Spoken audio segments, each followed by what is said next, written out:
When we first moved into the old house at the edge of town, we were filled with a sense of excitement and anticipation. The house was a grand, old structure with tall, creaking doors and vast, empty rooms that echoed our footsteps. My family, consisting of my parents, my younger sister Lily, and myself, were eager to make this place our new home. The first few days were spent unpacking and arranging furniture. It was during one of these late-night unpacking sessions that I first saw her. I was in the living room, organizing some books on the shelf, when a chill ran down my spine. I turned around and there she was, standing in the dim light of the hallway. She was dressed in an old-fashioned white gown, and her face was obscured by a porcelain mask. The mask was delicate, with intricate designs carved into it, and it covered her entire face, revealing only her piercing, dark eyes.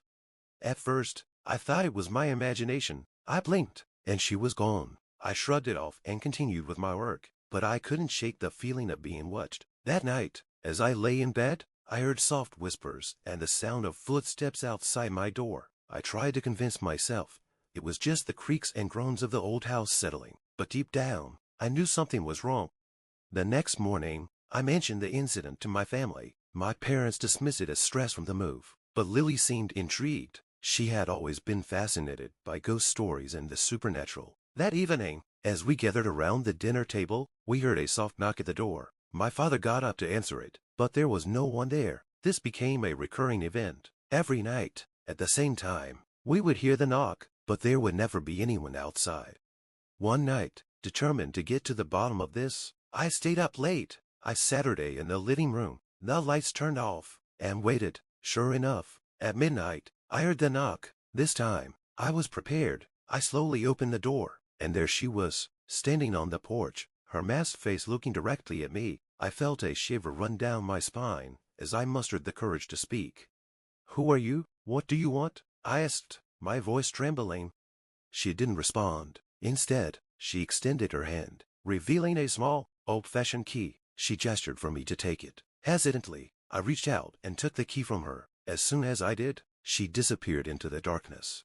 The next day, I showed the key to my family. My father examined it closely and realized it belonged to one of the old, locked rooms in the house. We had avoided that room, assuming it was just a storage space. Armed with the key, we made our way to the room and unlocked the door.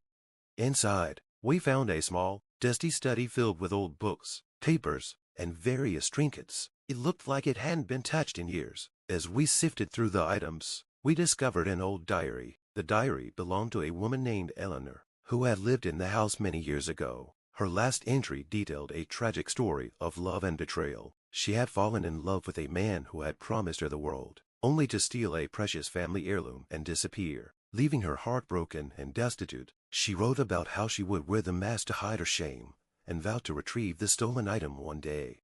As we read through the diary, the pieces of the puzzle began to fall into place. The woman in the mask was Eleanor, and she was looking for the heirloom that had been stolen from her. Determined to help her find peace, we searched the house for any clues. In the attic, hidden beneath a loose floorboard, we found a small, ornate box. Inside was a beautiful, antique locket, the heirloom that had been taken from Eleanor.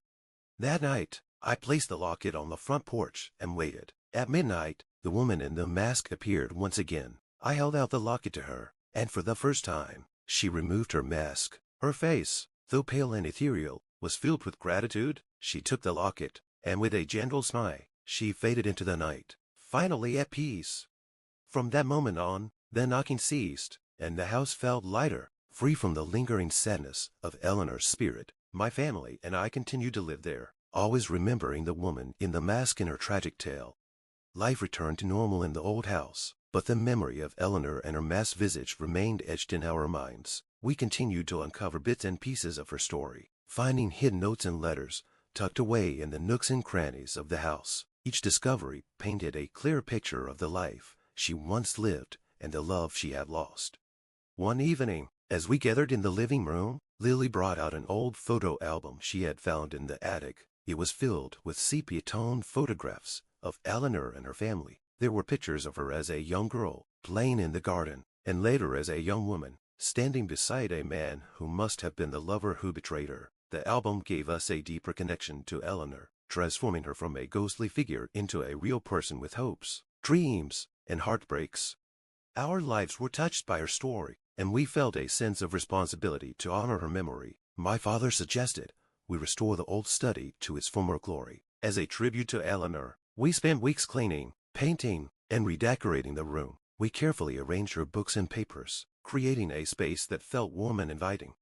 One night, after we had finished the restoration, I had a vivid dream. Eleanor appeared to me, not as the ghostly figure in the mask, but as a radiant young woman. She thanked me for helping her find peace and for preserving her memory. She told me that she could now move on, free from the pain of her past. I woke up with a sense of tranquility, knowing that Eleanor was finally at rest. The house, once filled with an eerie presence, now felt like a true home. My family and I continued to live there, always mindful of the history and stories that the old walls held. Years passed, and our family grew. We would often gather in the study, sharing stories of Eleanor with new members of our family. Her tale became a part of our family's lore, a reminder of the importance of love, trust, and the power of forgiveness. And so, the old house at the edge of town became a place of warmth and love, where the past and present coexisted harmoniously. The woman in the mask, once a symbol of mystery and fear, transformed into a guardian of our home, her spirit woven into the very fabric of our lives.